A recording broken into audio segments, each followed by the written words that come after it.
ప్రాంతంలో కూడా వాళ్ళు భూములు ఇవ్వటం జరిగింది. దానికి తగిన విధంగానే ఆదిలాబాద్ జిల్లా ఒక వెలుగు వెలిగింది.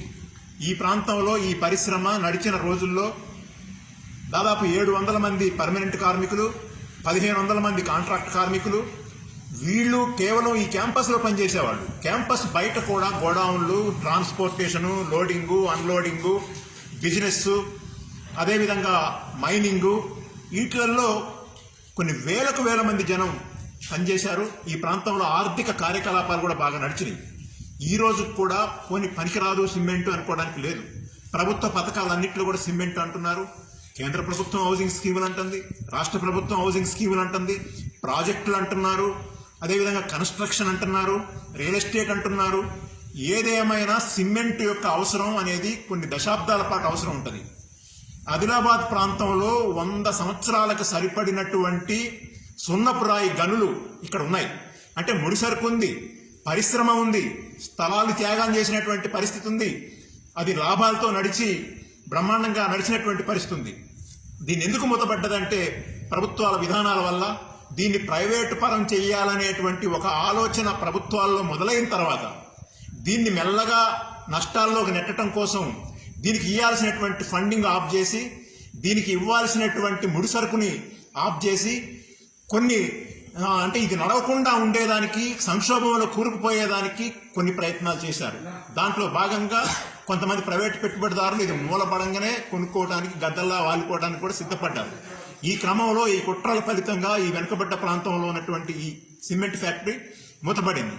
ఇప్పుడు సిపిఎం పార్టీగా మేము డిమాండ్ చేసేది ఏంటంటే, అన్ని పార్టీలని కూడా మేము కలుపుకొని ఉద్యమం చేయాలనుకునేది దేనికంటే, ఈరోజు ఆదిలాబాద్ జిల్లా అనేది అన్ని రంగాల్లో అక్షర క్రమంలో ప్రథమ స్థానంలో ఉన్నప్పటికీ కూడా అన్ని రంగాల్లో వెనుకబడి ఉన్నటువంటి పరిస్థితి ఉంది.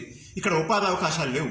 ఇక్కడ యూత్ చాలా మంది చదువుకున్న వాళ్ళు ఇవాళ ఉద్యోగాల కోసం, అదేవిధంగా ఉపాధి కోసం అనేక మంది ఇబ్బందులు పడుతున్నటువంటి పరిస్థితి ఉంది.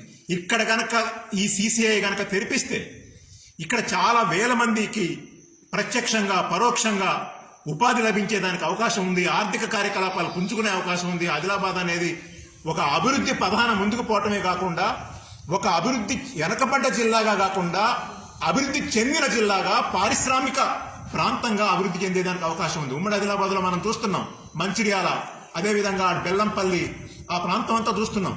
అక్కడ ఇదంతా కూడా మనం అక్కడ సింగరేణి కాలనీస్ ఉండటం వల్ల, దాని అనుబంధ సంస్థలు ఉండటం వల్ల అక్కడ ఆ ప్రాంతం అంతా కూడా అభివృద్ధి చెందింది.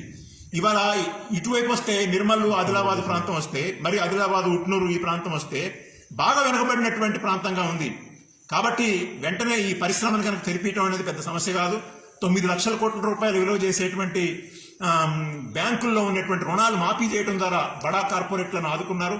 వాళ్ళ కార్పొరేట్ ట్యాక్స్ రాయితీలు ఇస్తున్నారు. ఈ కాలంలో బడా కార్పొరేట్లు ఇంకా డెవలప్ కావడం కోసం కేంద్ర ప్రభుత్వం లక్షలాది కోట్ల రూపాయలని వాళ్ళకి ఇచ్చారు. కేవలం 100-150 కోట్ల రూపాయలు కేంద్ర ప్రభుత్వం తలుసుకుంటే ఇది పెద్ద సమస్య కాదు. పార్లమెంట్ ఎన్నికలప్పుడు కూడా మేము సిసిఐని తెరిపిస్తాం. ఢిల్లీలో కనుక మా ప్రభుత్వం ఏర్పడితే, మీరు ఇక్కడ మమ్మల్ని గెలిపిస్తే మేము ఖచ్చితంగా దీన్ని రుణం తీర్చుకుంటాం, ఆ పద్ధతుల్లో మేము సిసిఐని తెరిపిస్తామని చెప్పి హామీ ఇచ్చారు. ఆదిలాబాద్ ప్రజలు కూడా ఆ హామీని నమ్మారు. ఆ రకంగా బీజేపీకి ఇక్కడ నుంచి ప్రాతినిధ్యం వహించి ఢిల్లీకి ఇక్కడి నుంచి పార్లమెంట్ సభ్యుడిని పంపించారు. కాబట్టి కేంద్రంలో ఉన్నటువంటి బీజేపీకి ఒక బాధ్యత ఉంది. ఎందుకంటే పాత రోజుల్లో ఆనాడున్నటువంటి పాలక వర్గాలు, ఆనాడున్నటువంటి పబ్లిక్ సెక్టార్ అనుకూల ఆర్థిక విధానాలు ఉన్న రోజుల్లో పబ్లిక్ సెక్టార్ ఫ్యాక్టరీలను ఎక్కడ పెట్టేవాళ్ళంటే, ఎక్కడ వెనకబడ్డ ప్రాంతాలు ఉంటే అక్కడ పబ్లిక్ సెక్టార్ ఉండేది. కాబట్టి ఇవాళ ఈ పబ్లిక్ సెక్టార్ వెనకబడ్డ ప్రాంతంలో ఉంటే ఈ సిమెంట్ ఉత్పత్తి అయితే ఇంతకుముందు మహారాష్ట్రకి, ఛత్తీస్గఢ్కి, ఆంధ్రప్రదేశ్, తెలంగాణ ఈ 4 రాష్ట్రాలకు కూడా ఇక్కడ నుంచి సిమెంట్ ఉత్పత్తి అయినటువంటి సిమెంట్ పోతుంది. కేవలం 2 కిలోమీటర్ల దూరంలో నేషనల్ హైవే, జాతీయ రహదారి ఉంది. అదేవిధంగా ఇక్కడ నుంచి నార్త్ ఇండియాకు పోవటానికి, మహారాష్ట్ర పోవటానికి ఇక్కడ నుంచి రైల్వే మార్గాలు కూడా ఉన్నాయి. అదేవిధంగా మొత్తం ఈ 4 రాష్ట్రాలకు కూడా రైల్వే మార్గం, గూడ్స్ రైళ్లు పోయేదానికి అవకాశం ఉంది. కాబట్టి ఇక్కడ ఉత్పత్తి అయినటువంటి ఏదైతే సిమెంట్ ఉందో ఆ సిమెంటు బయటికి పోవటానికి, ఇతర రాష్ట్రాలకు పోవటానికి, ట్రాన్స్పోర్ట్ చేసుకోవటానికి, బిజినెస్ చేయడానికి అన్ని రకాలుగా కూడా అందుబాటులో ఉంది. రైల్వే ట్రాక్ ఎక్కడో దూరంగా ఉంది అనేటువంటి పరిస్థితి కూడా లేదు. లారీలలో చాలా దగ్గరగా ఉన్నటువంటి రైల్వే ట్రాక్ దగ్గరికి తీసుకెళ్లేదానికి అవకాశం ఉంది. ఇన్ని రకాల అవకాశాలు ఉన్నటువంటి ఈ ఆదిలాబాదు ఎందుకు వెనకబడాలి, ఎందుకు ఈ రకంగా ఇబ్బందికరమైనటువంటి పరిస్థితులు ఉండాలనేది లేదు. కొత్తగా ఒక ఫ్యాక్టరీ పెట్టమని ఆదిలాబాద్ ప్రజలు అడగట్లేదు. ఆదిలాబాద్లో ఉండే రాజకీయ పార్టీలు, ఆదిలాబాద్లో ఉండేటువంటి సామాజిక సంఘాలు, ప్రజా సంఘాలు కోరేది ఏంటంటే, మీరు అరే బాబు మేము మిమ్మల్ని కొత్తగా ఒక ప్రాజెక్టు పెట్టమంటలేదు, వాస్తవంగా పెట్టాలి, కానీ పెట్టకపోగా ఆల్రెడీ ఇంతకు ముందు నడిచినటువంటి ఫ్యాక్టరీలని, మూతబడ్డ వాటిని కొద్దిపాటి డబ్బు కేటాయిస్తే అవి మళ్ళీ తెరుచుకునే అవకాశం ఉంది. ఇక్కడ చూస్తే ఈరోజు మేము ఇదంతా సందర్శిస్తే మాకు అర్థమైంది ఏంటంటే 100 కోట్లు కాదు, 1000 కోట్ల రూపాయల ఆస్తులు ఉన్నాయి. రేపొద్దున్న దీని మీద ఇక్కడున్న రాజకీయ పార్టీలు అప్రమత్తంగా లేకపోతే, ప్రజా సంఘాలు అప్రమత్తంగా లేకపోతే, ప్రజలు అప్రమత్తంగా లేకపోతే ఏదో ఒక రోజున ఒక కలం పోటుతో ఈ మొత్తం ఈ 1000 కోట్ల రూపాయలు విలువ చేసేటువంటి ఈ వందలాది ఎకరాలని, అదేవిధంగా ఇక్కడ ఉన్నటువంటి మొత్తం ఈ ఫ్యాక్టరీకి సంబంధించినటువంటి ఆస్తులన్నింటినీ కూడా ఏ 100 కోట్లకో 50 కోట్లకో ఏ అదానికో ఏ అంబానీకో ఇచ్చేస్తున్నామని చెప్పేసి కట్టబెట్టే అవకాశం ఉంది. అలా కనుక జరిగితే ఆదిలాబాద్ జిల్లాకి చాలా తీవ్రమైనటువంటి తీరని నష్టం జరుగుద్ది. ఆ రకమైన నష్టం జరగకుండా ఉండాలంటే ఈ ఫ్యాక్టరీని తెరిపించాలి. దీనికోసం సిపిఎం పార్టీ ఆదిలాబాద్ జిల్లా కమిటీ ఒక నిర్ణయం తీసుకుంది.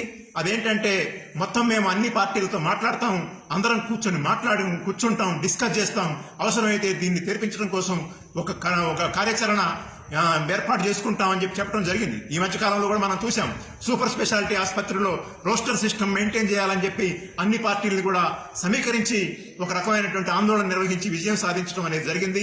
ఇప్పుడు అక్కడ నియామకాలు జరుగుతున్నాయి. సిపిఎం పార్టీ చాలా పెద్ద పార్టీ, బలమైన పార్టీ అయితే ఇంకా ఎక్కువ లాభం జరిగేదేమో. మేము చిన్న పార్టీగా ఉన్నాం, పెద్ద పార్టీగా ఉన్నామని అనవసరం. పెద్ద పార్టీలందరినీ కూడా మేము కూడగట్టగలిగి వాళ్ళందరినీ కన్విన్స్ చేసి వాళ్ళని కలుపుకుపోయేటువంటి సమన్వయ ధోరణి మేము ప్రదర్శిస్తాం. అందరినీ ఆ రకం కలుపుకుపోయేదానికి ప్రయత్నం చేస్తాం. ఆదిలాబాద్ జిల్లా ప్రజల సహకారంతో, ఇక్కడున్న ప్రజా సంఘాల సహకారంతో, సామాజిక సంఘాల సహకారంతో, అన్ని రాజకీయ పార్టీల సహకారంతో ఈ సిసిఐని తెరిపించమని చెప్పి ఢిల్లీ ప్రభుత్వాన్ని కోరతాం.